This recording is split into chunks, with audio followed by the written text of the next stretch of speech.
A warm welcome to our community show here on Uxbridge FM. And we welcome back Bruce Houlder, who some of you may have seen on a previous video talking about the Queen's Award for Enterprise. Hi, Bruce. Hi, Steve. Good to see you.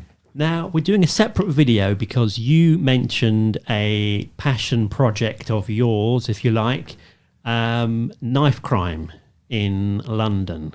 Now, tell us what your thoughts are on that. Yes, well, obviously, anybody who's living in this world half awake knows that knife crime is one of the major problems that society is facing at the moment. I've already motivated one particular effort in this borough, which is a programme to draw young people who may be tempted into a life of crime with all the pressures that there are upon them now, to try to go along to round table meetings with young police officers in particular working in the borough to help to cement better relationships between young people and the police and to change attitudes, to make people understand that even young police officers have fears and terrors. They have young children at home. They have terrifying days on the streets, and when they go home, perhaps they collapse into the arms of their wife in floods of tears. They are human beings. And all the hostility that young people can experience, not only from their own peers, but from figures of authority, tend to dissipate over a period of time at these meetings. And the message gets out that the forces of authority are our friends in this world, and none of us fail to understand the problems that young people have. This is using the Ubuntu method, which is based on a Kenyan system of dialogue between competing groups or disparate groups. It's very similar in many ways to a truth and reconciliation process that was operated in South Africa. But it's built on that, and it's work done by the Desmond Tutu Foundation that's been brought to 10 London high crime boroughs and operated with some success. And I've just encouraged that to come to our borough, and in fact it should soon be starting up in Hillingdon and Hounslow and Ealing. So our three boroughs will, I hope, get the benefit of this. A considerable amount of money has been donated by way of funding for this. The only problem that remains is lack of police officers to attend and commit themselves to this programme. They are being moved around so often and so fast that it's very difficult to get the police manning involved, the problems that they have with cutbacks in supporting the programme. But I'm sure we'll find a way through on that.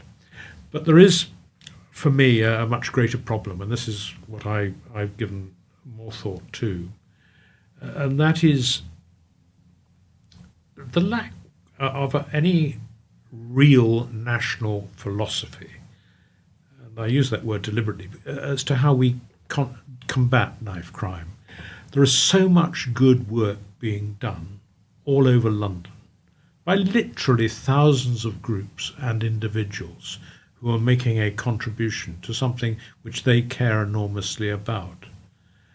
Everybody, when they require funding, is really chasing the same pot of money, the same people.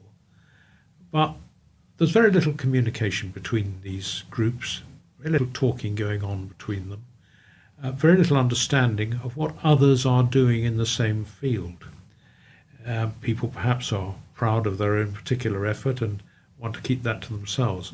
But it does seem to me that we do need to be a little more joined up in our thinking through some kind of national philosophy that encompasses so many things that other people are involved in.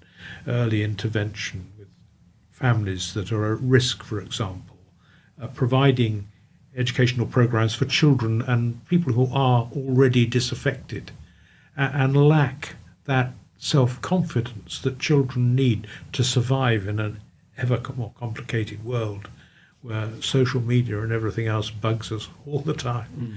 It's a pretty difficult life for young people who haven't got the advantages perhaps that I had when I was growing up, or most of us did in a different world and in a different generation. They need that self-confidence to resist the pressures, the peer pressures often, that are placed upon them.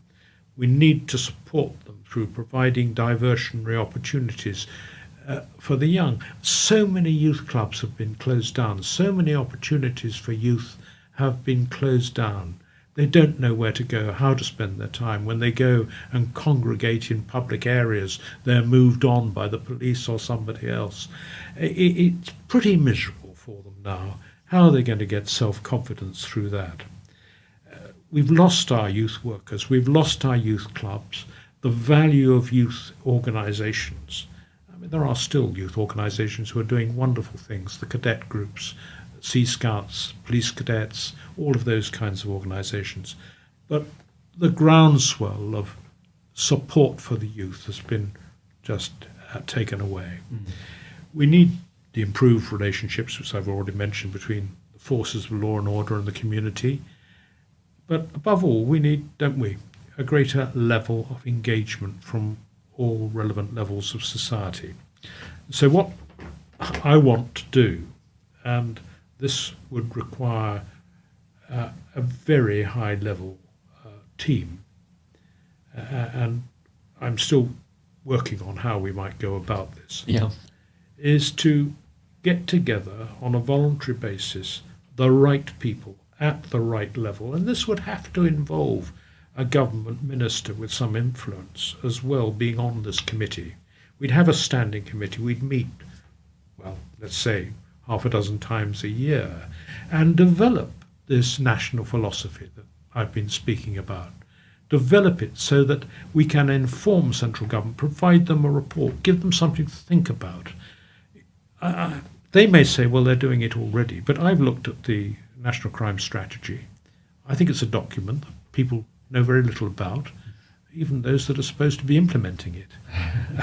I've looked at the minutes of the meetings that are being conducted regularly by the Mayor of London. Some very good work going on there indeed, with some very clever people who are very well informed from the arts, from health, from culture, from education, every relevant area of society. But still, when I read their minutes, I don't see solutions really being proposed or a national philosophy of how to deal with the problem coming through, where best to direct the funding so that it actually works, how to bring society together to see it as a problem for every one of us rather than those who are going to put themselves out there to do something for it. There is no place that people automatically know to go to find help. A young person, for example, doesn't know where to look to find help, to escape from the world that he's in, to find some support of the right kind for him or for her. We have no central directory, no online resource drawing together the various organisations that can help kids with problems of that kind. And that's something we could provide. Get these all together so that people's contact details, people's telephone numbers, what they do and where they operate can all be brought under one umbrella. So people can scroll through that and say, well, what might help me? What might give me a diversion from my bloody awful life that I've got at the moment? So that's the idea. And then at the end of each year, the standing committee's work would go on. We would put our report through to government, but we'd also have a conference. We'll probably have to start in London. This is a very big operation. And bring these groups together, give them opportunity to hear inspiring speakers, to meet people, to exchange ideas, to showcase what they are doing, and to inspire others to perhaps take on some of the better ideas that evolve from those encounters. I'm quite sure that there are organisations out there philanthropic businesses and philanthropic individuals who will be more than prepared to fund such an annual conference. The work will be voluntary. We're not seeking a huge pot of money from central government, but we are seeking the time of motivated individuals and the support from those philanthropists that are prepared to assist. So that's the idea. Now, I'm a representative deputy lieutenant. My responsibilities are to uphold the dignity of the Crown. We are an apolitical organisation, and I cannot get involved in politics. All life, I suppose, is politics, but this is a visceral opportunity to get involved in doing good, to build bridges in society and bring people together in a way that really contributes to the young lives. You've got to catch kids, haven't you? For sure. When they're really young.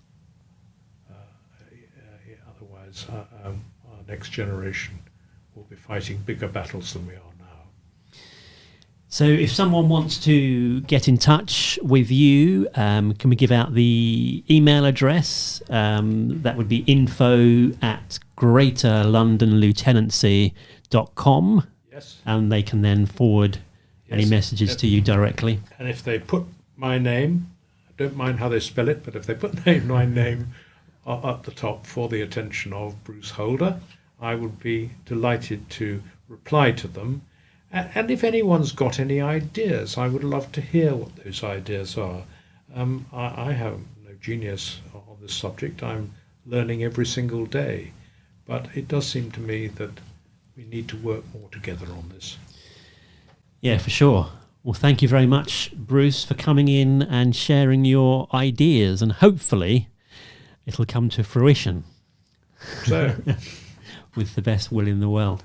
Thank you. That's Bruce Houlder, who has the best title, Representative Deputy Lieutenant for the London Borough of Hillingdon. Thank you very much, Bruce. Thank you.